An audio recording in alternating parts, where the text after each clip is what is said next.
Hello बच्चों, how are you. आज हम लोग जो डिस्कस करने वाले हैं वो अपना केमिस्ट्री का जो एक्सट्रैक्शन ऑफ एलिमेंट चल रहा था उसी के बारे में है। अब कल का गैप हो गया था और यूटी आई होप आपके सबके अच्छे हुए होंगे। थोड़ी देर में आपके उसके रिजल्ट भी मिल जाएंगे सबको। थोड़ा सा अब यूनिट को कंटिन्यू आगे करते हैं। ज़्यादा नहीं बची है, अपने 2-3 दिन की यूनिट बची है, यानी आपके पास 2 से 3 लेक्चर मैक्सिमम इसके बचते हैं। 3 लेक्चर मान के चलिए, अगर कुछ थोड़ा सा और एक्स्ट्रा कराते हैं तो आपके पास मैक्सिमम 4 लेक्चर हो जाएंगे। तो उन 4 लेक्चर्स में आपके पास क्या आने वाला है, आज हम लोग जो डिस्कस करने वाले हैं वो पायरोमेटलर्जी डिस्कस करने वाले हैं और एक्सट्रैक्शन करेंगे किसका, एप्लीकेशंस के थ्रू, पायरोमेटलर्जी के थ्रू किसका, आयरन का। अब देखिए आयरन का एक्सट्रैक्शन करेंगे तो ये ना बहुत सारी बातें हैं जो आप लोग 10th में पढ़ के आ चुके हो, तो उसी को थोड़ा सा और वाइड करके उसको थोड़ा सा और अच्छे से बता के हम लोग उसमें आगे डिस्कस करने वाले हैं। तो देखिए आपके पास आज हम लोग जो डिस्कस करने वाले हैं वो डिस्कस करने वाले हैं पायरोमेटलर्जी। क्या डिस्कस करने वाले हैं? पायरोमेटलर्जी। तो पायरोमेटलर्जी एक्चुअल में होती क्या है, फिर उसके बाद मैंने आपके पास कुछ डिफरेंट पॉइंट लिख रखे हैं जिनके बारे में आज हम लोग पूरी तरह से डिस्कस करेंगे कि पायरोमेटलर्जी क्या होती है, स्लैग क्या होते हैं, स्लैग फॉर्मेशन क्या होते हैं। फिर आप ये डिस्कस करोगे कि भाई आपके पास स्मेल्टिंग है, उसको हम लोग किस तरह से यूज़ करते हैं, कहाँ से आपके पास स्मेल्टिंग वर्ड आया है, स्मेल्टिंग का मतलब पायरोमेटलर्जी से कैसे रिलेट कर रहा है, तो इनके बारे में डिस्कस करने वाले हैं। तो देखिए हम लोग डिस्कस करने वाले हैं सबसे पहले पायरोमेटलर्जी। तो बच्चों पायरोमेटलर्जी एक्चुअल में होता क्या है, तो आपको पता है कि एक प्रोसेस है जहाँ एक्सट्रैक्ट करते हो मेटल को by heating of metal oxide with suitable reducing agent are called pyrometallurgy. क्या कह रहा है, कहता है कि मेरे पास कोई मेटल ऑक्साइड है और मैं उसको हीट करता हूँ एक सुटेबल रिएजेंट से, तो वो मुझे क्या देता है, एक मेटल देता है और प्लस में कार्बन मोनोऑक्साइड बाहर निकालता है। तो दैट इज रिड्यूसिंग एजेंट। किसका हम लोग किसकी बात कर रहे हैं, तो इसको हम लोग क्या नाम दे रहे हैं, इसको हम लोग नाम दे रहे हैं रिड्यूसिंग, आपके पास किसका, रिड्यूसिंग एजेंट का। किसका नाम दे रहे हैं, रिड्यूसिंग एजेंट का। ये हमारे पास कोई भी मेटल ऑक्साइड होगा, इस प्रोसेस को हम लोग नाम दे रहे हैं किसका, पायरोमेटलर्जी का। किसका नाम दे रहे हैं, पायरोमेटलर्जी। तो पायरोमेटलर्जी आपके पास क्या है, तो आपने कहा कि भाई कोई भी आपके पास मेटल ऑक्साइड, या अगर हम लोग बात करें किसकी, आपके पास मेटल ऑक्साइड होगा कि सर एक प्रोसेस है जहाँ एक्सट्रैक्ट करोगे मेटल ऑक्साइड को किसके साथ, कहता है कि बाय सुटेबल रिएजेंट, आपके पास कोई भी यूज कर सकते हो, कार्बन मोनोऑक्साइड, ये आपके पास क्या कहलाएगा, ये कहलाएगा पायरोमेटलर्जी। हालांकि हम इसके बारे में पहले भी डिस्कस करके आ चुके हैं, तो आप इसको नाम दे सकते हो किसका, पायरोमेटलर्जी का। आपके पास बहुत सारे एग्जांपल ऐसे मिल जाएंगे जिसको हम लोग पायरोमेटलर्जी में डिस्कस करते हैं। मान लो हम लोग पीछे पढ़ के आए थे, आपके पास क्रोमियम ट्राइऑक्साइड था, इसको आप लोग एल्युमिनियम से हीट कर रहे थे, तो क्या बनाते हैं, Al2O3 और प्लस में आपके पास क्रोमियम। तो बैलेंस करके अगर हम लोग इसको लिखें तो इसकी हम लोग क्या नाम दे रहे थे, रिड्यूसिंग एजेंट का। क्या नाम दे रहे थे, रिड्यूसिंग एजेंट का। तो हमने इसको कहाँ डिस्कस किया था, हमने इसको डिस्कस किया था आपके पास पीछे वाले पोर्शन जहाँ हम लोग एलिंगन डायग्राम डिस्कस कर रहे थे, ठीक है। तो आपके पास ये आता है कि सर अगर मान लीजिए चलो पायरोमेटलर्जी का तो हम लोग यूज करने वाले ही हैं पूरी तरह से। यहाँ पर हमारे पास आता है सर स्लैग क्या होता है, क्या बोल रहा हूँ, स्लैग। तो देखिए स्लैग क्या है, आपके पास गैंगी जिसको हम लोग बात करते हैं, या मैट्रिक्स बोल सकते हो आप लोग, अगर और में लिखते हैं तो इसको क्या लिख सकते हैं, मैट्रिक्स, ठीक है। अनवांटेड इम्प्योरिटी को बोलते हैं, किसको बोलते हैं आपके पास, अगर मैं यहाँ रिप्रेजेंट करूँ, अनवांटेड इम्प्योरिटी, ठीक है। उस अनवांटेड इम्प्योरिटी को क्या बोलते हैं, चाहे गैंग बोलो, चाहे मैट्रिक्स बोलो, चाहे आप लोग क्या बोल सकते हो, अनवांटेड इम्प्योरिटी। तो इसको अगर हम लोग किसके साथ रिएक्ट करते हैं, कहता है कि गैंग अगर आपके पास किसके साथ रिएक्ट करता है, कहता है कि आपके पास अगर हम लोग बात करें कि गैंग प्लस में आपके पास क्या रहेगा, कि अगर आपके पास गैंग है फ्लक्स के साथ रिएक्ट करके क्या बना देता है, एक स्लैग फॉर्मेशन क्रिएट करता है। क्या बनाता है, ये आपके पास फ्लक्स होगा। ये एसिडिक और बेसिक दो नेचर के होते हैं, इनमें हम लोग जिक्र करेंगे एक एसिडिक नेचर फ्लक्स यानी एसिडिक फ्लक्स, और एक ये जिक्र करेंगे बेसिक फ्लक्स, कि बेसिक फ्लक्स आपके पास क्या होते हैं, ठीक है। दो जिक्र यहाँ करेंगे। तो कहता है कि ये आपके पास क्या देता है, ये आपके पास क्या बनाता है, एक स्लैग फॉर्मेशन क्रिएट करता है, ठीक है। तो एक छोटी सी डेफिनेशन बनती है स्लैग की। स्लैग की जनरली कोई डेफिनेशन नहीं होती है कि आपके पास अनवांटेड इम्प्योरिटी के साथ कोई भी फ्लक्स ऐड करते हैं तो उसको हम लोग किसका नाम देते हैं, आपके पास स्लैग का नाम देते हैं। तो अगर आप इसमें जिक्र करते हो कोई अनवांटेड इम्प्योरिटी कैसे, तो हम लोग जिक्र करते हैं कि मान लीजिए हमारे पास एसिडिक फ्लक्स की बात करते हैं, तो इम्प्योरिटी आपके पास क्या हो जाएगी, आपके पास जो गैंग होगी उसको हम लोग क्या नाम देंगे, बेसिक इम्प्योरिटी। जैसे मान लीजिए एसिडिक फ्लक्स आपके पास क्या है, SiO2 ले लेते हैं, ये मेरे पास क्या है, एक एसिडिक फ्लक्स है। क्या है, एसिडिक फ्लक्स, ठीक है। और मैं इसको रिएक्ट कर रहा हूँ किसके साथ, आपके पास अनवांटेड इम्प्योरिटी ले लेते हैं कोई भी आपके पास, जिसमें हम लोग बात करते हैं कैल्शियम ऑक्साइड की, कि अनवांटेड इम्प्योरिटी क्या है मेरे पास, कैल्शियम ऑक्साइड। तो ये मिलके क्या बना रहा है, ये मिलके बना रहा है मेरे पास आपके पास क्या, कैल्शियम सिलिकेट, ये बना रहा है। तो दिस इज स्लैग, इसको हम लोग नाम देंगे स्लैग का। ये आपके पास कोई हो जाएगी बेसिक इम्प्योरिटी, बेसिक इम्प्योरिटी, बात समझ में आ गई। तो ये एक एग्जांपल होगा किसका, वही आपके पास बेसिक इम्प्योरिटी की बात करेंगे, फ्लक्स, और क्या हो जाएगा, स्लैग। तो ये आपके पास एग्जांपल होगा किसका, एसिडिक फ्लक्स का। किसका होगा, एसिडिक फ्लक्स का। अगर आप यहाँ पर बात करते हो सर बेसिक फ्लक्स की, कि बेसिक फ्लक्स को अगर हम लोग रिप्रेजेंट करें तो कैसे रिप्रेजेंट करेंगे, तो यहाँ पर भी आप दिखा सकते हो क्या, कि आपके पास कोई बेसिक फ्लक्स ले लेते हैं और उसको एसिडिक इम्प्योरिटी के साथ रिएक्ट करते हैं। तो बेसिक फ्लक्स क्या ले लेते हैं, जैसे मान लीजिए आपके पास मैग्नीशियम कार्बोनेट है, ये मेरे पास बेसिक फ्लक्स है, बस समझ में आ गई। और इसमें मैं लेता हूँ ये आपके पास एसिडिक इम्प्योरिटी, क्या लिख देंगे, एसिडिक इम्प्योरिटी। तो ये मेरे पास जो बनाएगा, ये क्या बनाएगा आपके पास, ये बनाएगा आपके पास स्लैग फॉर्मेशन। क्या बनाएगा आपके पास, स्लैग फॉर्मेशन। क्या दे रहा है ये दे रहा है आपके पास MgSiO3 और प्लस में CO2। तो CO2 कार्बन डाइऑक्साइड है, गैस के फॉर्म में बाहर निकल जाएगी। तो ये मेरे पास क्या पोर्शन मिल रहा है, दिस इज स्लैग।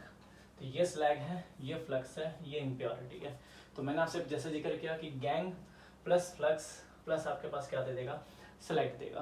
तो आपसे कोई पूछ ले स्लैग फॉर्मेशन क्या होता है, तो गैंग यानी अनवांटेड इम्प्योरिटी के साथ अगर कोई फ्लक्स ऐड होता है, फ्लक्स आपके पास एसिडिक भी हो सकता है और बेसिक भी होता है, वो जैसे रिएक्ट करेगा तब पता लग जाएगा वो एसिडिक है या बेसिक है। तो दो टाइप से मैंने आपको बता दिए, एसिडिक फ्लक्स क्या होते हैं और बेसिक फ्लक्स क्या होते हैं, आप इनको लेके चलोगे। तो हम लोग बात करते हैं कि गैंगी की, तो गैंगी कह लो, चाहे मैट्रिक्स कह लो, और चाहे अनवांटेड इम्प्योरिटी कह लो, ये तीनों कंसेप्ट एक ही है। आप इनको इस तरह से ऐड करके चल सकते हो। जब हम लोग एक्सट्रैक्शन करेंगे तो हम लोग एक्सट्रैक्शन के अंदर बीच में हम लोग इसका इस्तेमाल करेंगे फॉर्मेशन ऑफ स्लैग या स्लैग फॉर्मेशन, ठीक है। तो वहाँ हम लोग इसके बारे में जिक्र करेंगे। तो आई होप आपके पास ये चीज़ें क्लियर है। नेक्स्ट अगर इसमें चलते हैं तो देखिए क्या है, अगर नेक्स्ट की बात करते हो तो नेक्स्ट में आपके पास देखो क्या आएगा। अगर आप नेक्स्ट लेके चलते हो सर, अगर एसिडिक फ्लक्स हमारे पास ये है, बेसिक फ्लक्स इसके बारे में बता दिया, और स्लैग और फ्लक्स का कॉम्बिनेशन, सॉरी फ्लक्स और इम्प्योरिटी का कॉम्बिनेशन आपका स्लैग बनाता है। तो अगला अगर हम लोग पॉइंट लेते हैं तो हम लोग यूज़ करते हैं थर्माइट प्रोसेस। क्या यूज़ करते हैं आपके पास, थर्माइट प्रोसेस, याद रहेगा। तो थर्माइट प्रोसेस ना आपने 10th में किया था, इसको गोल्ड स्मिथ थर्माइट प्रोसेस भी बोलते थे। रेलवे की जो पटरियां होती है उनको जोड़ने के लिए आप लोग एक वेल्डिंग का इस्तेमाल करते थे, जिसको gold Smith thermite alumino thermite process का नाम देते थे। ये थर्माइट प्रोसेस वही है, एल्यूमिनो थर्माइट प्रोसेस की बात करते हो। तो एल्यूमिनो थर्माइट प्रोसेस की अगर आप लोग जिक्र करते हो तो आपको पता है कि हम लोग इसमें क्या यूज़ करते हैं। तो लार्ज अमाउंट ऑफ हीट का अगर इस्तेमाल करते हो तो आपको पता है कि भाई दो रेल की पटरियों को जोड़ने के लिए जनरली हम लोग इसका इस्तेमाल करते हैं। और यहाँ होता क्या है कि use for the extraction of metal and whose the melting point is very high. तो हम लोग जनरली यहाँ पर इस प्रोसेस से या तो क्रोमियम या आपके पास मैग्नीज, इनको एक्सट्रैक्ट करने के लिए इस्तेमाल करते हैं। जनरली होता क्या क्या, क्रोमियम ट्राईऑक्साइड है, ये एल्युमिनियम के साथ रिएक्ट करके और क्या बनाया था, वही एल्युमिनियम ट्राईऑक्साइड और प्लस में आपके पास क्रोमियम। तो हम लोग इसका इस्तेमाल, तो आपको पता है कि आपके पास क्या कहलाएगा, एक रिड्यूसिंग एजेंट के तौर पर हम लोग यूज़ कर सकते हैं। तो एक्सट्रैक्शन के फॉर्म में भी हम लोग इसका इस्तेमाल करते हैं। और ये आपके पास सिंपल सा मेथड है जो हमने 9th-10th में पढ़ा था, किसके लिए, आपके पास रेल की पटरियों को जोड़ने के लिए। तो दिस प्रोसेस इज इनिशिएट किसके साथ कहता है, mixture of magnesium and barium hydroxide powder. तो मैग्नीशियम और बैरियम हाइड्रोक्साइड पाउडर में इसका आप लोग इस्तेमाल कर सकते हो और इनको यूज़ कर सकते हो। कार्बन एंड कार्बन मोनोऑक्साइड ये आपके पास क्या होंगे, यहाँ पे एक बेटर रिड्यूसिंग एजेंट के तौर पे वर्क करेंगे। किसके तौर पे यूज़ करेंगे, मैग्नीशियम यूज। आपके जैसे मान लीजिए आपके पास ये था Mn3O4, अगर इसको भी आप एल्युमिनियम के साथ रिएक्ट करते हो तो यहाँ भी क्या मिलता है, Al2O3 प्लस में बैलेंस आप कर सकते हो, बैलेंस का कोई दिक्कत नहीं है। तो ये आपके पास क्या होगा, reducing agent, that is alumino thermite process, या आप कह सकते हो थर्माइट प्रोसेस। ये जनरली प्रदीप JRB ये क्या करती है, आइडिया और नॉलेज में लेके चलती है। पर 9th-10th में कई बार पूछा गया है, NTSC में पूछा जाता है, तो थोड़ा सा वहाँ के लिए ध्यान रख सकते हैं, ठीक है। तो आसान से यूनिट है, क्योंकि कम्बिनेशन अगर बात करें तो 10th में और आपके पास 12th में अगर कोई बच्चा NTSC का एग्ज़ाम दे रहा है और 12th में अपना प्लस इसका CBSE का या कोई भी कॉम्पिटिटिव एग्ज़ाम दे रहा है, तो लगभग यही चीज़ें आपसे पूछी जाती है। तो कोई ऐसी मतलब भारी भरकम बात नहीं है। फिर भी आप इसमें लाइन टू लाइन पढ़ेंगे ताकि कोई ऐसा पॉइंट ना रह जाए जो आपको ना पता हो, ठीक है। इसलिए पुरानी बातें हैं, थोड़ा सा ईजिली होगा और आसानी से भी हो जाएगा आपके पास। आगे आपके पास चलते हो तो क्या कहता है हमारे पास, नेक्स्ट आता है स्मेल्टिंग क्या होता है। क्या लिख रहे हैं हम लोग, स्मेल्टिंग क्या लिख रहे हैं कि स्मेल्टिंग प्रोसेस आपके पास क्या होता है, किस तरह से आप लोग स्मेल्टिंग का इस्तेमाल कर सकते हो और कहाँ कहाँ हम लोग स्मेल्टिंग को यूज़ करते हैं। तो आपको पता है कि जब आपके पास, अगर हम लोग बात करें कि पायरोमेटलर्जी में ही हमने स्मेल्टिंग का जिक्र किया था कि अगर आप लोग स्मेल्टिंग की बात करते हो तो वहाँ भी हम लोग इसी का ले सकते हैं कि कोई भी आपके पास मेटल ऑक्साइड होगा। अगर हम लोग बात करते हैं मेटल ऑक्साइड की, कोई भी मेटल ऑक्साइड है, अगर उसको एक बेटर रिड्यूसिंग एजेंट के तौर पे हीट किया जाए तो मेटल मिल जाएगा और प्लस में आपके पास क्या मिलेगा, यहाँ वाई कर दीजिए, ये आपके पास कार्बन मोनोऑक्साइड और प्लस में आपके पास क्या मिल जाएगा, मेटल मिलेगा। ठीक है, जस्ट एक स्मेल्टिंग में आपके पास क्या है कि एक पायरोमेटलर्जी लाइक स्मेल्टिंग, जिसमें आप लोग जिक्र करते हो किसका, कहते हैं कि भाई आपके पास कोई भी बेटर रिड्यूसिंग एजेंट से लेकर हम लोग किसी भी मेटल ऑक्साइड को उसके प्योर फॉर्म में चेंज करते हैं, दैट इज स्मेल्टिंग। तो देखिए आज हम लोग इसका यूज़ करेंगे इन्हीं चीज़ों का। ये छोटी छोटी बातें थी जो हमने पढ़ के आए थे, अब इन्हीं बातों का आप लोग बार बार इस्तेमाल करने वाले हो किसमें, इन चीज़ों को हटाते हैं। अब हम लोग डिस्कस करने वाले हैं कहाँ पे, एप्लीकेशंस ऑफ पायरोमेटलर्जी। क्या डिस्कस करने वाले हैं, एप्लीकेशंस ऑफ पायरोमेटलर्जी। देखिए एप्लीकेशंस ऑफ पायरोमेटलर्जी की अगर बात करोगे ना तो अब हम लोग यहाँ पर मेटल को एक्सट्रैक्ट करने वाले हैं। तो हमने आपको पहले जिक्र किया था कि या तो हम लोग यहाँ आयरन का एक्सट्रैक्शन करेंगे, या कॉपर का, या जिंक का, या एल्यूमिनियम का। ये चार हमने लेके चले थे शुरू से ही कि हम लोग इनका डिस्कस या इनका एक्सट्रैक्शन यहाँ पे करने वाले हैं। तो अभी हम लोग जिक्र करते हैं आयरन का एक्सट्रैक्शन, फिर जिक्र करेंगे कॉपर और जिंक का, लास्ट में कर लेंगे एल्यूमिनियम का। तो देखते हैं कितना आपके पास आता है पोर्शन। चलिए एक्सट्रैक्शन ऑफ आयरन कि अगर हम लोग बात करें सर एक्सट्रैक्शन ऑफ आयरन की, कि आयरन को एक्सट्रैक्ट करते हैं, तो आप बताइए मुझे आयरन के हमने कौन कौन से और पढ़े थे। हमने पढ़ा था आपके पास मैग्नेटाइट से लेकर hematite, magnetite, siderite, iron pyrite, ठीक है, आपके पास क्यूप्राइट, सॉरी आपके पास आयरन पायराइट, आयरन सल्फाइड, या हम लोग बात करते हैं आपके पास क्यूप्राइट की। ठीक है, इनका भी हमने यहाँ पर जिक्र किया था। बट अगर आप बात करते हो कि सर चलो आपके पास आयरन को अगर हम लोग एक्सट्रैक्ट करते हैं, कि आयरन को अगर आप लोग एक्सट्रैक्ट कर रहे हो तो किन किन मेथड से हम लोग आयरन को एक्सट्रैक्ट कर सकते हैं, कि भाई हेमेटाइट से एक्सट्रैक्ट करें, या मैग्नेटाइट से एक्सट्रैक्ट करें, या सिडराइट से एक्सट्रैक्ट करें, या आयरन पायराइट से एक्सट्रैक्ट करें, वो हम पे डिपेंड करता है कि भाई हम लोग इसको आयरन पायराइट से करते हैं या किससे करते हैं। तो हम लोग कॉपर का तो कॉम्बिनेशन यूज करेंगे नहीं, हम लोग इसको एक तो याद रखना है कि इसको फूल्स गोल्ड बोलते हैं। क्या बोलते हैं, फूल्स गोल्ड। ठीक है, मतलब कलर इसका इस तरह से होता है गोल्ड की तरह, इसलिए इसको बोला जाता है फूल्स गोल्ड, जबकि ये गोल्ड नहीं होता।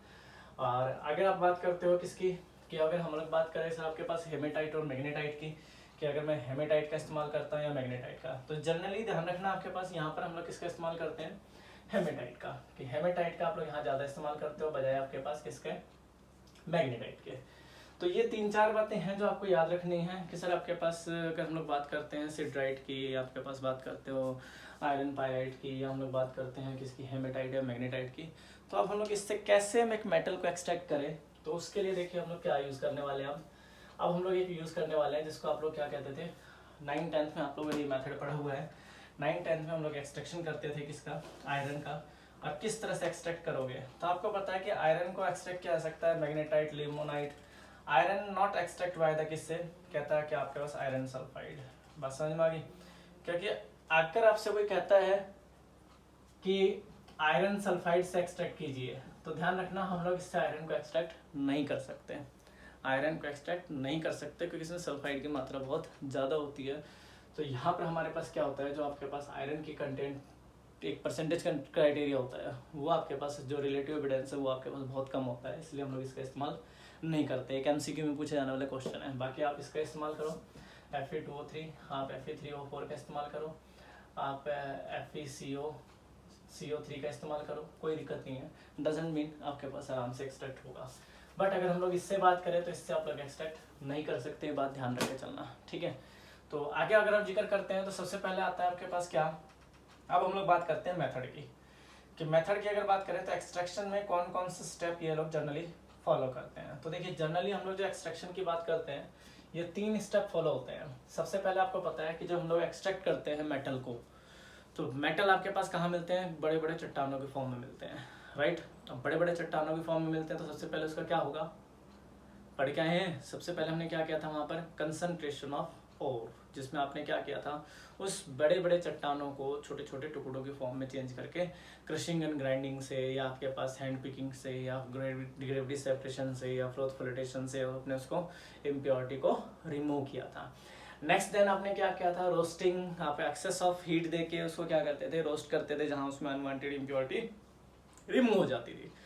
फिर आपने क्या था, स्मेल्टिंग। तो स्मेल्टिंग में आपको पता है क्या करते हैं, कोई भी बैटर रिड्यूसिंग एजेंट लेके हम लोग उसको क्या करते हैं, रिमूव कर सकते हैं, उसकी इम्प्योरिटी को हम लोग क्या कर सकते हैं, रिमूव कर सकते हैं, और उसके मेटल को एक्सट्रैक्ट कर सकते हैं। देखिए अगर मैं बात करूं तो हम लोग यहाँ पर पढ़ते थे, एक बड़ा सारा ब्लास्ट फर्नेस लेते थे इस टाइप का, ठीक है, इस टाइप का हमारे पास ब्लास्ट फर्नेस आता है, जो आपको किताब में मिल जाएगा इस टाइप का। यहाँ पर आपके पास एक ब्लास्ट फर्नेस मिलेगा, ठीक है। यहाँ इनर लेइंग होगी आपके पास इस तरह से, जिसको फायर ब्रिक्स बोलते हैं। तंदूर देखा, तंदूर, इसका जो ढांचा है या आपके पास जो मैकेनिज्म है, और जो हम लोग तंदूर बनाते हैं जिसमें रोटी बनाते हैं, उसका मैकेनिज्म है वो लगभग सेम चलता है, ठीक है। ये हमारे पास एक ब्लास्ट फर्नेस है। इस फर्नेस में हम लोग क्या बनाते हैं, आयरन को एक्सट्रैक्ट करते हैं उसके मेटल ऑक्साइड से। तो ये जो ब्लास्ट फर्नेस है, आपने देखा होगा जैसे तंदूर होता है, तंदूर में आपने देखा होगा तो हर बार ना उसमें नीचे मिट्टी लेपते हैं ना, हर बार जब भी जलाने से पहले उसको क्या किया जाता है, साफ किया जाता है, उसमें आपके पास चिकनी मिट्टी से उसको लेपा जाता है, और फिर उसको आपके पास यूज में लाते हैं। तो चिकनी मिट्टी आपके पास क्या करती है, जो आउटर लेयर होती है, ये तो आपके पास किसकी बनी हुई है, किसी मेटल की बनी हुई है, बस समझ में आ गई। इनर लेयर में आपके पास क्या लगा दिया हमने, कार्बन फाइबर लगा दिया, या आपके पास फायर ब्रिक्स लगा दिए। फायर ब्रिक्स क्या करते हैं, इसके टेम्परेचर को मेंटेन करते हैं, और यहाँ की हीट यहाँ जाने से रोकते हैं, ताकि आपके पास जो फर्नेस है, जो ब्लास्ट फर्नेस है, वो आपके पास क्या हो, ज़्यादा हीटिंग इफेक्ट ना शो करे। नहीं तो फिर इसके आगे खड़ा भी नहीं हो जाएगा, क्योंकि यहाँ तो टेम्परेचर हजारों डिग्री सेल्सियस में होता है, तो फिर इसके आगे कौन खड़ा होगा। तो इसलिए इस चैम्बर में हम लोग क्या लगाते हैं, यहाँ पे एक लीन लगाते हैं, जिसको हम लोग कार्बन फाइबर या आपके पास क्या बोलते हैं, फायर ब्रिक्स बोलते हैं, ठीक है। तो ऐसा कुछ डायग्राम होता है, जहाँ पर आपके पास क्या होता है, यहाँ पर हमारे पास होता है आपके पास क्या, जो हम लोग फ्यूल इस्तेमाल करते हैं वो रहता है आपके पास आयरन का, जो हम लोग और लेके चलेंगे वो आपके पास हम लोग ऊपर से यहाँ पर लेके चलते हैं कि भाई आपके पास ब्लास्ट फर्नेस में आपके पास जो हेमेटाइट का हम लोग इस्तेमाल कर रहे हैं, उसको हम लोग यहाँ पर यूज करेंगे। तो सबसे पहले आता है कंसंट्रेशन ऑफ ओर की। अगर बात करते हो तो आपको पता है कि अगर हम लोग बात करें कंसंट्रेशन ऑफ ओर की, तो यहाँ आप लोग पास क्या करते हो, अगर आप लोग बात करते हो किसकी, सर कंसंट्रेशन ऑफ ओर की, सबसे पहला मेथड ले लेते हैं कंसंट्रेशन ऑफ ओर। तो आपको पता है कि यहाँ पर दो मेथड का इस्तेमाल करेंगे, या तो करेंगे ग्रेविटी सेपरेशन का, ठीक है, या करेंगे आपके पास मैग्नेटिक सेपरेशन का, मैग्नेटिक सेपरेशन का। क्योंकि आपको पता है कि आपके पास आयरन है, तो आयरन तो आपके पास क्या होता है, मैग्नेटिक इन नेचर होता है। तो आपके पास एक क्या कर सकते हैं कि मैग्नेटिक सेपरेशन, या आपके पास इलेक्ट्रोमैग्नेटिक सेपरेशन मेथड से या मैग्नेटिक सेपरेशन मेथड से। तो आपको याद होगा हमने इस तरह की व्हील बनाई थी, एक इलेक्ट्रोमैग्नेटिक व्हील थी, एक आपके पास नॉर्मल व्हील थी। इस पे कन्वेयर बेल्ट लगाया था, यहाँ पर आपके पास और पार्टिकल डालते थे, यहाँ पर हम लोग इसको मैग्नेटिक और नॉन मैग्नेटिक पार्टिकल अलग अलग कर लेते थे, ठीक है, पढ़ गए थे। तो हम क्या कर सकते हैं कि अगर कंसंट्रेशन ऑफ ओर की बात हो रही हो, तो इसको प्योरीफाई करने के लिए आप लोग किसका इस्तेमाल करते हैं, ग्रेविटी सेपरेशन और मैग्नेटिक सेपरेशन का, ठीक है, जिसको आप लोग क्या नाम देते हैं, इलेक्ट्रोमैग्नेटिक सेपरेशन का भी, ठीक है। तो आप लोग इसको इस्तेमाल कर सकते हो, ठीक, किसके लिए, तो फर्स्ट में अगर आप लोग जिक्र करते हो सर कंसंट्रेशन ऑफ ओर की अगर बात करते हो, तो ये दो मेथड आप इस्तेमाल करोगे, हेडिंग बनाओगे पूरा, क्योंकि ध्यान रखना ये कोई ऐसा नहीं है कि 5 नंबर में क्वेश्चन आता हो, इसमें से तो लाइन से क्वेश्चन उठा लेंगे, मैं समझ में आ गई, लाइन से किसी भी लाइन से क्वेश्चन उठा सकते हैं। तो इसलिए आपको क्या करना है, बुक उठानी है, लाइन टू लाइन पढ़ना है, जो जो मेन पॉइंट है उसको टैली करना है, बाकी छोड़ देना है, बस समझ में आ गई। तो अगर आप जिक्र करते हो सर कंसंट्रेशन ऑफ ओर, तो आपको पता है कि इसको by gravity separation method, gravity separation method, और क्या इलेक्ट्रोमैग्नेटिक सेपरेशन, इससे हम लोग क्या कर सकते हैं, अलग कर सकते हैं। फिर आपके पास आता है रोस्टिंग। तो आपको पता है concentrated roast and heat in presence of furnace and purpose the roasting. तो रोस्टिंग का आपके पास मेन पर्पस यहाँ पर क्या होता है, तो आपको पता है कि अगर आपके पास आयरन कार्बोनेट के प्रेजेंट में है, तो अगर आप इसको हीट करोगे तो किसमें मिल जाएगा, आयरन ऑक्साइड प्लस में। अगर आपको पता है कि Fe2O3 की presence in presence of 2 moles of water, तो क्या होगा, Fe2O3 और प्लस में आपके पास क्या मिल जाएगा, वाटर मिल जाएगा, बस समझ में आ गई। तो आपको पता था रोस्टिंग में आपके पास क्या होती है, जो अनवांटेड इम्प्योरिटी है उनको हम लोग रिमूव करते हैं, ठीक है, चाहे आपके पास सल्फर की आपके पास इम्प्योरिटी हो, चाहे फास्फोरस की इम्प्योरिटी हो। अगर आप इसको ऑक्साइड में चेंज करना चाहोगे तो ऑक्साइड में चेंज हो जाएगा, फास्फोरस हो तो आपको पता है फास्फोरस P4 और 10 में चेंज हो सकता है। आपके पास अगर मैं यहाँ पर क्या ले लूँ, कि आयरन ऑक्साइड है, अगर मैं इसको फर्दर ऑक्सीडाइज कर दूँ या मैं इसको किसी के साथ कर सकता हूँ, हीट भी कर सकता हूँ आपके पास कार्बन के साथ, या जनरली भी ऑक्सीडाइज कर सकते हो, तो ये केस क्या बना देगा आपके पास, ये बना देगा Fe2O3। तो ध्यान रखना प्रोसेस के हिसाब से चलना है कि भाई अगर आप लोग बात करते हो कि इस ब्लास्ट फर्नेस में सबसे पहले हम लोग क्या करेंगे, तो हम लोग यहाँ पर अभी जिक्र करने वाले हैं, ये मेन पार्ट होगा हमारा जॉन ऑफ कंबस्शन। भाई हम लोग तंदूर जलाते हैं, तो आपको पता है तंदूर जलाने से पहले क्या करते हैं, उसमें कोयला डालते हैं, कोयला डालते हैं, इग्निश करते हैं, आग जलती है, आग जलती है, फिर वहाँ पर क्या होगा आपके पास, zone of slag formation, zone of reduction, zone of fusion, zone wrought iron. तो ये सारे प्रोसेस सिमिलरली ऐसे ही चलते हैं। तो सबसे पहली बात आपने क्या पढ़ी, कंसंट्रेशन ऑफ ओर। तो आपको पता है कि भाई हमने जो ओर लिया था उसको आपने ग्रेविटी सेपरेशन और इलेक्ट्रोमैग्नेटिक सेपरेशन से उसको अलग किया था। फिर आपने जिक्र किया था कि सर अगर मान लीजिए हमारे पास क्या आ जाए, रोस्टिंग की बात करते हैं, सेकंड मेथड था, तो unwanted impurity that is impurities, इनको रिमूव करने के लिए आपने किसका इस्तेमाल किया, रोस्टिंग का। रोस्टिंग क्लियर है सबको। फिर उसके बाद आगे चलते हैं स्मेल्टिंग। तो स्मेल्टिंग में आपको पता है कि आप क्या करते हैं, जैसे यहाँ से ऑक्साइड बन गए, इन ऑक्साइड्स को किससे रिएक्ट करोगे, आपके पास कार्बन से। अब कार्बन या कार्बन मोनोऑक्साइड से जब हम लोग हीट करते हैं तो आपको पता है कि हमारे पास क्या होता है, स्मेल्टिंग होती है। तो स्मेल्टिंग और आपके पास पता है रोस्टिंग और calcination are reduce with coke and blast furnace. कि अगर आप लोग स्मेल्टिंग की बात करते हो तो हमारे पास पता है कि हमारे पास क्या मिल जाता है, या तो मिलेगा आयरन ऑक्साइड या मिलेगा Fe2O3। तो इनको अगर आप कार्बन या कार्बन मोनोऑक्साइड के साथ रिड्यूस करते हो तो आपको सॉलिड और गैसेस फॉर्म में मिलता है क्या, इम्प्योर आयरन मिलता है, या मिलता है आपके पास ये प्लस में, ये बाहर निकल जाता है। तो ये आपके पास क्या हो गया, यहाँ पर हम लोग बेटर रिड्यूसिंग एजेंट की बात करेंगे, कार्बन या कार्बन मोनोऑक्साइड में से जो बेटर रिड्यूसिंग एजेंट होगा दैट इज स्मेल्टिंग प्रोसेस। इसको क्या बोलेंगे, स्मेल्टिंग प्रोसेस। यानी यहाँ पर जो रोस्टेड आपके पास और मिलेगा उसको हम लोग फर्दर रिएक्ट करते हैं किसके साथ, तो आप बताओगे सर किसके साथ रिएक्ट करते हैं, कार्बन या कार्बन मोनोऑक्साइड के साथ। तो देखिए इस चैम्बर में हुआ क्या क्या, हमने ये जनरल मेथड है, ये तो सब में ही यूज होंगे। अब देखते हैं कि इसमें आप लोग क्या क्या कर रहे हो, इस ब्लास्ट फर्नेस में आपने क्या क्या किया, किस तरह से आपने रिप्रेजेंट किया, तो इसको रिप्रेजेंट करते हैं। सबसे पहले अगर बात करते हैं ब्लास्ट फर्नेस की, तो आपको पता है कि अगर हम लोग बात करें कि जोन ऑफ रिडक्शन कहाँ होगा, जोन ऑफ स्लैग फॉर्मेशन कहाँ होगा, या आपके पास बात करते हो जोन ऑफ फ्यूजन कहाँ होगा, या जोन ऑफ कंबस्टन कहाँ होगा, तो सबसे नीचे अगर यहाँ बात करोगे तो यहाँ आपके पास क्या मिलेगा, जोन ऑफ कंबस्टन। भाई कोयला तो यहीं जलता है, राइट, जोन ऑफ कंबस्टन। जब आप लोग कोयला वगैरह जलाते हो तो यहाँ का जो टेम्परेचर है ना, कुछ आपके पास मिलता है 2170 केल्विन के आसपास, 2170 केल्विन के आसपास। फिर आपके पास क्या मिलेगा भाई, जोन ऑफ स्लैग फॉर्मेशन मिलेगा। अगर स्लैग फॉर्मेशन की बात करते हो तो वो आपके पास कहाँ मिलता है, कुछ यहाँ से मिलता है 973 से आपके पास 1073 केल्विन तक टेम्परेचर होता है। This is zone of slag formation. क्या बोल रहा हूँ, जोन ऑफ स्लैग फॉर्मेशन। ये एक आपके पास ब्लास्ट फर्नेस की मैकेनिज्म बता रहा हूँ, कहाँ कहाँ कौन कौन से टेम्परेचर होते हैं, क्योंकि आपको पता है सबसे ज़्यादा टेम्परेचर यहाँ होगा, जैसे जैसे ऊपर जाएंगे टेम्परेचर आपके पास कम होता चला जाएगा। अगर आप बात करते हो कि सर मेरे पास क्या करें कि भाई जोन ऑफ रिडक्शन की बात करें, तो और ऊपर चलते हैं तो आपके पास कितना टेम्परेचर होगा, 523 से 73 केल्विन टेम्परेचर हो जाएगा। तो ये आपके पास क्या होगा, जोन ऑफ रिडक्शन हो जाएगा। बस समझ में आ गई, यहाँ क्या हो रहा है, जोन ऑफ रिडक्शन हो रहा होगा। तो ये बातें सिर्फ याद रखने की है। अगर हमारे पास बात कर लिया हमने जोन ऑफ कंबस्टन की, स्लैग फॉर्मेशन की, रिडक्शन की, और बात करते हो आप लोग फ्यूजन की, तो फ्यूजन आपके पास क्या हो जाएगा, तो यहाँ पर थोड़ा सा अगर लेंगे 1273 से लेकर 1473 केल्विन तक, ये आपके पास क्या होगा, जोन ऑफ फ्यूजन होगा। तो चलिए देखते हैं कि जोन ऑफ कंबस्टन में क्या होता है, जोन ऑफ फ्यूजन में क्या होता है, जोन ऑफ स्लैग फॉर्मेशन में क्या होता है। उधर देखिए होता क्या है, यहाँ से क्या होगा आपके पास, कुछ हमारे पास जो आयरन ऑक्साइड वाले और थे वो हम लोग यहाँ पर डिप करेंगे, ठीक है, bye simple method, step by step. जैसे ही करते हैं तो आपको पता है ये मेल्ट हो जाएगा, मेल्ट होके इन बाय प्रोसेस यहाँ तक पहुँचता है। यहाँ पर आपके पास क्या मिलेगा, इनमें मिलेगा आपके पास मोल्टन आयरन। क्या मिलता है, मोल्टन आयरन। क्या बोल रहा हूँ, मोल्टन आयरन, ठीक है।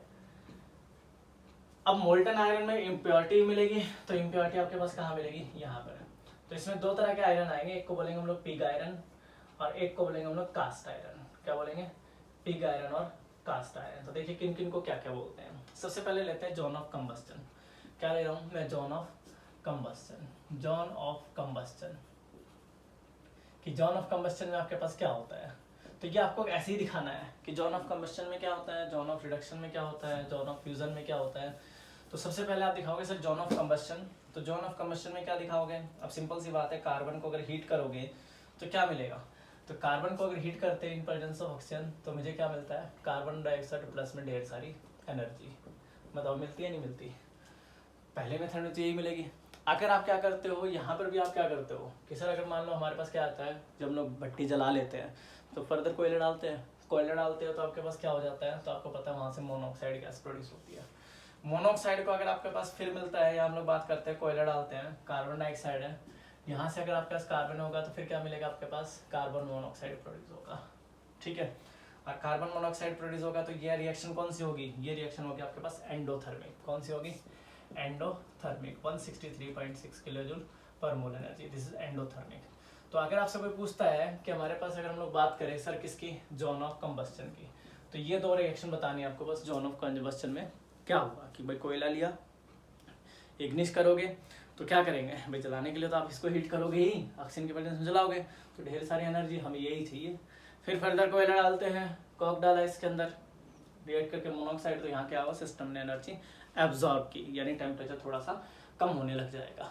ठीक है, नेक्स्ट पॉइंट में देखिए आपके पास, पहला तो हमने ये लिया था, दूसरा हमने क्या लिया था आपके पास? Zone of slag formation. क्या लिया था? Zone of slag formation. कि अब अगर हम लोग बात करते हैं सर स्लैग फॉर्मेशन की, कि भाई हम लोग किस तरह से बात करें कि स्लैग फॉर्मेशन क्रिएट होता है, तो यहाँ देखिए आपके पास क्या होता है, इसमें जो इम्प्योरिटी के प्रेजेंट में होते हैं ना, तो कैल्शियम कार्बोनेट होता है, जिसको हीट करेंगे तो कैल्शियम ऑक्साइड प्लस में क्या मिल जाएगा? CO2 मिलता है। ठीक है, CO2 मिलता है तो इसको क्या करते हैं भाई? आपके पास जो ये हो गया यहाँ तो इम्प्योरिटी होगी, और ये आपके पास स्लैग से रिएक्ट करके क्या बना देगा? फ्लक्स से रिएक्ट करके क्या बना देगा? स्लैग फॉर्मेशन क्रिएट करेगा। तो ये बातें हैं जो आपके पास छोटी छोटी हैं, जो आपको याद रखनी है कि अगर स्लैग फॉर्मेशन की बात कर रहा है तो दिस इज स्लैग फॉर्मेशन। ठीक है, तो ये स्लैग फॉर्मेशन होगा जहाँ पर आपके पास carbonate as a impurity present होगी, और इम्प्योरिटी को रिमूव करने के लिए हम लोग किसका इस्तेमाल करेंगे? आपके पास ये आपके पास इम्प्योरिटी होगी गैंगी, और ये हो जाएगा आपके पास फ्लक्स। तो एसिडिक फ्लक्स और गैंगी आपके पास क्या दे देगा? एक स्लैग फॉर्मेशन क्रिएट करेगा। ठीक है, आगे अगर आप चलते हो तो इसको आप लोग और भी इम्प्योरिटीज यहाँ प्रेजेंट हो सकती है, उससे भी यहाँ रिमूव कर सकते हो। जैसे अगर मैं बात करता हूँ तो मेरे पास ये भी मिल सकता है, सर कैल्शियम ऑक्साइड है, अगर मैं इसको किससे रिएक्ट कर दूँ? P2O5 से, ये भी एक इम्प्योरिटी होती है, तो यहाँ पर क्या मिलेगा? Ca, और आपके पास इसको बैलेंस करके अगर लिखते हो तो कितना बनेगा आपके पास? ये Ca आपके पास 3, यस, और PO4 होल ट्वाइस, ये मिलेगा। तो इसको हम लोग बोलते हैं थॉमस स्लैग। कोई पूछ ले एक नंबर में थॉमस स्लैग क्या होता है? क्या पूछ ले? थॉमस स्लैग क्या होता है? तो कार्बन के एक्सट्रैक्शन में ही थॉमस स्लैग आता है, ध्यान रखना, नहीं तो बहुत सारे बच्चे हैं जिसको पता ही नहीं रहता थॉमस स्लैग होता क्या। तो एक नंबर में बहुत आता है, कॉम्पिटिटिव है, कि थॉमस स्लैग क्या होता है। तो ड्यूरिंग द आपके पास एक्सट्रैक्शन ऑफ आयरन इन किसमें? जोन ऑफ स्लैग फॉर्मेशन, वहाँ पर आपके पास क्या मिलेगा? Thomas slag. आगे चलिए, तो ये रिएक्शंस याद रखनी है, आपको ध्यान रखना है, इनको भूलना नहीं है, यही रिएक्शन हमसे पूछी जाती है पेपर में। अगर मैं बात करता हूँ, चलिए सर आपके पास ये हो गया जोन ऑफ स्लैग फॉर्मेशन हो गया, जोन ऑफ कंबस्टन हो गया। अब हम लोग बात करते हैं जोन ऑफ रिडक्शन की। जोन ऑफ रिडक्शन कि सर अगर रिडक्शन की अगर बात करें तो हमारे पास क्या मिलेगा यहाँ पे? तो अब आपको पता है कि सर जोन ऑफ रिडक्शन की बात करते हो तो हमारे पास क्या था? Fe2O3, इसको अगर हम कार्बन मोनोऑक्साइड के साथ रिएक्ट करें, अनवांटेड इम्प्योरिटी है, क्योंकि रिडक्शन किसकी प्रेजेंस में होगा? रिड्यूसिंग एजेंट की प्रेजेंस में होगा।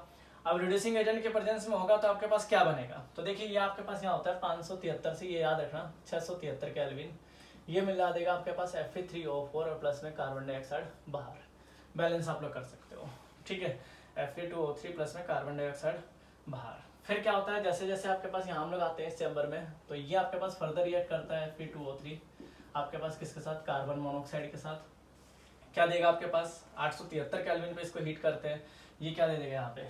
अगर 873 केल्विन पे हीट करोगे तो आपके पास क्या दे देगा? FeO प्लस में यहाँ पर CO2 बाहर। ये आपके पास इम्प्योरिटी होती है जो गैसेस फॉर्म में बाहर निकल जाएगी। और थोड़ा सा नीचे आते हैं तो आपके पास क्या मिलता है? आयरन ऑक्साइड है, ये आपके पास कार्बन मोनोऑक्साइड के साथ रिएक्ट करता है और ये किस में कन्वर्ट हो जाता है? आयरन के अंदर। वही सेम टेम्परेचर आपके पास कितना? 873 टू 973 केल्विन, आयरन प्लस में कार्बन मोनोऑक्साइड बाहर। ये मिल गया। अब ये आपके पास आधा सॉलिड आधा लिक्विड, यानी कि इम्प्योर फॉर्म में मिलता है आयरन। अब हम लोग क्या कर रहे हैं, इसी आयरन को, या फिर आप ऐसे भी दिखा सकते हो कि सर अगर हम लोग बेटर रिड्यूसिंग एजेंट के तौर पे यूज करना चाहें तो ये वाला जो आयरन ऑक्साइड मिला ना, भी इसको आप लोग कार्बन की प्रेजेंस में 1123 या 73 केल्विन पे हीट करोगे, तब भी आपके पास आयरन प्लस में क्या मिल जाएगा, कार्बन डाइऑक्साइड बाहर निकल जाएगा। ठीक है, इसको हम लोग क्या बोलेंगे, इसको बोलेंगे जोन ऑफ रिडक्शन। ये फॉर्मेशन है जोन ऑफ रिडक्शन की। तो थोड़ा सा जोन ऑफ रिडक्शन पे आप फोकस कर सकते हो कि एक्चुअल में आपके पास क्या है, किस तरह से यूज कर सकते हो। ठीक है, तो रिडक्शन हो गया। अब आएगा भाई, यहां तक तो पहुंच गए। अब फ्यूजन। फ्यूजन का मतलब क्या है कि अब हम लोग मोल्टन स्टेट में आने वाले हैं, क्योंकि हम लोग सॉलिड से लिक्विड फॉर्म में पहुंचने वाले हैं। और लिक्विड फॉर्म में पहुंचेंगे तो देखिए क्या होगा। ये हो गया आपके पास क्या था, जोन ऑफ रिडक्शन। अब लेते हैं जोन ऑफ फ्यूजन। कि सर जोन ऑफ फ्यूजन की अगर आप बात करते हो तो यहाँ पर आपके पास जो आयरन होगा वो कैसा मिलेगा। देखो आप लोग आगे मोल्टन स्टेट में, इसमें मिलता है स्पॉन्जी आयरन। क्या मिलता है, स्पॉन्जी आयरन, मतलब एक फदफदा टाइप में आयरन मिलता है, एक मोल्टन स्टेट मिलता है, जो कॉम्बिनेशन होता है इम्प्योरिटी के साथ। तो दो फॉर्म इसमें मिलती है, एक तो कास्ट आयरन और एक पिग आयरन। तो हम लोग इसको बोलते हैं जोन ऑफ फ्यूजन। क्या बोलते हैं, जोन ऑफ फ्यूजन। तो जोन ऑफ फ्यूजन में देखो आपके पास क्या मिलता है। अगर आप जोन ऑफ फ्यूजन की बात करते हो तो कहते हो कि आपके पास combustion of zone in blast furnace, temperature range आपके पास मिलेगा 1423 से लेकर 1673 kelvin, and the spongy iron is melt and collect the bottom. Spongy iron melt and collect the bottom, यानी अगर आप ऊपर की बात करते हो कि यहाँ बॉटम में आपके पास क्या मिल रहा है, स्पॉन्जी आयरन मिल रहा है, ऊपर आपके पास क्या मिल रहा है, एक स्लैग फॉर्मेशन मिल रहा है। जो इम्प्योरिटी थी वो आपके पास स्लैग है, इस तरह से यहाँ से बाहर निकल जाएगी। यहाँ से आपके पास जो प्योर एल्यूमिना है, स्पॉन्जी आयरन है सॉरी, वो आपके पास यहाँ से बाहर निकल जाएगा। ठीक है, आपके पास मोल्टन आयरन की बात हो रही है। तो इस मोल्टन आयरन के अंदर जो कॉम्बिनेशन होता है वो दो का होता है, जिसमें हम लोग बोलते हैं पिग आयरन और कास्ट आयरन। तो सबसे पहले तो तुमसे यही पूछा जाएगा सर ये पिग आयरन और कास्ट आयरन क्या है, कि कितने % आपके पास इम्प्योरिटीज जो होंगी उसको हम लोग पिग आयरन की बात कर रहे हैं और दूसरे को हम लोग किसकी बात कर रहे हैं, कास्ट आयरन की। तो ध्यान रखना आपके पास जो पिग आयरन है वो आपके पास जो हम लोग बात करते हैं पिग आयरन, तो इसमें जो इम्प्योरिटी प्रेजेंट होगा ना कार्बन कंटेनिंग, वो 4% के आसपास होगा। और जो आपके पास कास्ट आयरन होगा उसके अंदर जो आपके पास इम्प्योरिटी होगी कार्बन कंटेनिंग, वो कितनी होगी, 3% के आसपास। कार्बन के अलावा और भी इम्प्योरिटी प्रेजेंट होती है। तो आपसे पूछा जाएगा how is differ from cast iron and pig iron. तो आप कहोगे sir these are those iron या कास्ट आयरन या कह सकते हो pig iron, these are those iron and the impurity are content with carbon in 4%। ठीक है, कि 4% इम्प्योरिटी आपके पास प्रेजेंट होती है विद कार्बन, वो क्या कहलाएगी आपके पास, पिग आयरन। और रिड्यूस कर दिया 3% होगी तो क्या कहलाएगी, वो कास्ट आयरन कहलाएगी। ये सारा फंक्शन फ्यूजन का है, लास्ट का। ठीक है, इसके बाद आप आगे चलते हो तो आपके पास आता है, इसमें एक और प्रोसेस आता है कि सर ये रॉट आयरन क्या होता है। मैंने लास्ट में लिखा था आपके पास रॉट आयरन, इसको हम लोग बेसिक ऑक्सीजन मेथड से निकालते हैं। रॉट आयरन क्या बोल रहा हूं मैं आपके पास, ROUGST, wrought iron, sorry WROUGST, rot iron. तो रॉट आयरन आपके पास क्या है, तो अगर आप बात करते हो सर रॉट आयरन, तो रॉट आयरन में जो कार्बन कंटेनिंग इम्प्योरिटी है ना वो 0.1 से 0.12 या 0.2 तक ही होती है कार्बन कंटेनिंग इम्प्योरिटी। देखिए बच्चों ऐसा है कि अगर आपके पास बात करते हो कि किसके, जैसे 2-1 ले लीजिए, अगर हम लोग बात करें कि हमारे पास 3 प्रोसेस आते हैं यहाँ पे, एक आता है आपके पास रॉट आयरन, ठीक है, एक आता है आपके पास कास्ट आयरन, एक आता है पिग आयरन, एक आता है स्टील। तो जनरली आपके पास इन्हीं का चारों का डिफरेंस पूछा जाएगा, रॉट आयरन क्या है, कास्ट आयरन क्या है, पिग आयरन क्या है। तो जो कार्बन कंटेनिंग इम्प्योरिटी है भाई लास्ट में हमारे को ये मिल गया। अब इसमें जो इम्प्योरिटी प्रेजेंट है उसको हम लोग जैसे जैसे रिड्यूस करते जाएंगे नए नए प्रोडक्ट बनते चले जाएंगे। रॉट आयरन आपके पास बेसिक ऑक्सीजन प्रोसेस से निकाला जाता है, किसको बोलते हैं, बेसिक ऑक्सीजन प्रोसेस से, ऑक्सीजन प्रोसेस से, बीओपी से इसको फाइंड किया जाता है। ठीक है, दुनिया की प्योरेस्ट जो आयरन फॉर्म होती है वो रॉट आयरन फॉर्म होती है। जितने भी आपके पास एंकर, हुक, नट, बोल्ट, जो भी एक्स्ट्रा सामान जो आप लोग आज के टाइम में कमर्शियल पर्पज से यूज करते हो, दैट इज रॉट आयरन। तो रॉट आयरन में मैंने आपसे कहा कि इम्प्योरिटी कितनी होगी, 0.1 to 0.2%। ये आपको याद रखना, कार्बन कंटेनिंग इम्प्योरिटी है, कार्बन के साथ और भी इम्प्योरिटी मिलेगी, लाइक आर्सेनिक, सल्फाइड, इनकी भी इम्प्योरिटी प्रेजेंट होगी वहां पे। अगर आप बात करते हो सर कास्ट आयरन की, तो मैंने कहा 3% इम्प्योरिटी कंटेन करेगा कास्ट आयरन, 4% इम्प्योरिटी कंटेन करेगा पिग आयरन। अगर आप बात करते हो स्टील, आपको पता है कि हम लोग सबसे ज्यादा किसका इस्तेमाल करते हैं, स्टील का। तो स्टील के अंदर जो इम्प्योरिटी होगी वो 0.2 से आपके पास 2% तक इम्प्योरिटी होगी। यानी इसी जो आयरन से अगर आप कार्बन की इम्प्योरिटी को रिड्यूस करते जाओ तो ये आपके पास कुछ 4 प्रोडक्ट मिलते हैं जिनको हम लोग बेसिक ऑक्सीजन प्रोसेस से फाइंड आउट करते हैं। तो सबसे पहले आपसे ये पूछा जाएगा how is differ from cast iron and pig iron. तो कार्बन कंटेनिंग इम्प्योरिटी का जिक्र करना है, वहां ऑक्साइड भी हो सकते हैं, सल्फाइड भी हो सकते हैं, मेटल भी हो सकते हैं, किसी का भी इस्तेमाल कर सकते हैं। तो इन इम्प्योरिटी का आप इस्तेमाल करके बता सकते हो सर ये कास्ट आयरन होगा या पिग आयरन होगा या स्टील होगा या रॉट आयरन होगा। तो इनकी प्रॉपर्टी पढ़नी है, स्टील आयरन क्या है, इनके यूजेस करने हैं, यूजेस किसी के नहीं छोड़ने आपको। यानी अगर आप लोग बात करते हो आयरन के एक्सट्रैक्शन में तो सारी चीजें डिटेल वाइज करनी है आपको कि कौन कौन से हम लोग जोन ऑफ फ्यूजन में क्या पढ़ा, जोन ऑफ स्लैग फॉर्मेशन में क्या पढ़ा, जोन ऑफ रिडक्शन में क्या पढ़ा, जोन ऑफ फ्यूजन में क्या पढ़ा। तो वो सारा डाटा लास्ट में आपको आके रिजल्ट दे देगा कि हाँ हम लोग ये चीजें जानेंगे, ये चीजें छोड़ देंगे। ठीक है, तो आप इसको करिए। ये आपके पास एक दो प्रोसेस हो गए हमारे पास पायरोमेटलर्जी के और इसका। फिर अगर हम लोग नेक्स्ट लेक्चर में आते हो तो हम लोग कॉपर और जिंक के बारे में स्टडी करने वाले हैं। ठीक है, thank you so much. Next lecture में मिलते हैं।